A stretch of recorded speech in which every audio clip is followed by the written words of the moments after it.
네, 가상금리를 올렸는데 은행 이자 수익이 왜 떨어진 겁니까? 예, 결론적으로 올 3분기 은행들의 순이익이 예상과 달리 더 늘어나지 않았습니다. 예. 금융감독원이 오늘 자료를 냈는데요. 단기 순이익과 이자이익 두 가지 모두 전분기보다 감소한 것으로 나왔습니다. 예. 일단 그 내용을 보면요. 3분기 단기 순이익은 6조 2천억 원으로 2분기 7조 2천억 원보다 1조 원, 13.9%가 줄었고 이자 이익을 떼서 봐도 14조 6천억 원으로 전분기 대비 3천억 원 정도 줄었습니다. 그러나 올해 들어 3분기까지 이자 이익을 누적으로 보면 44조 4천억 원으로 작년 동기보다 0.6%가 늘었습니다. 올해 상반기에 누적 이자 이익이 많았기 때문입니다. 예, 그런데 지난 7월 네. 이후에 은행들이 가계대출을 잡아야 된다고 하면서 맞습니다. 대출 이자를 좀 일제히 올렸잖아요. 맞습니다. 그런데 어떻게 이자 이익이 더 줄어든 거죠? 예. 그게 바로 궁금한 대목인데요. 예. 말씀하신 대로 올 3분기에 그 금융당국의 주도하에 은행들이 경쟁적으로 대출 이자를 올렸지 않습니까? 예.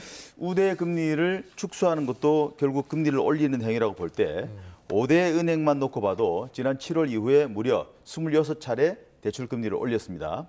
그런데 이렇게 올린 가상금리는 3분기에 발생한 신규 대출에만 적용이 되기 때문입니다.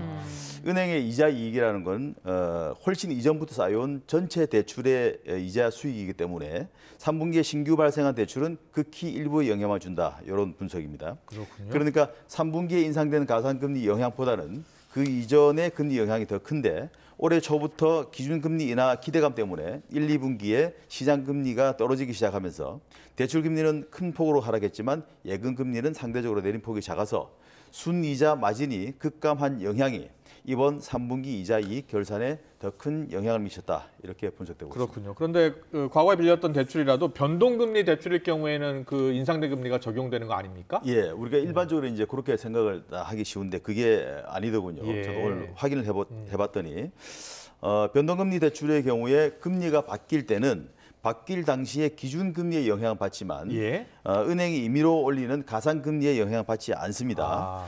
변동금리 대출의 가상금리는 최초의 대출을 받을 당시에만 해당이 된다는 건데요. 그렇군요. 관련해서 은행 관계자의 말을 잠깐 들어보겠습니다.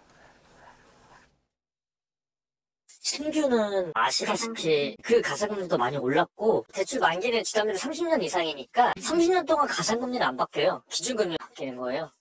약정을 처음 할 때 가상금리 약정을 해놨기 때문에 그 가상금리는 30년 동안 변동이 없는 거예요. 네. 네.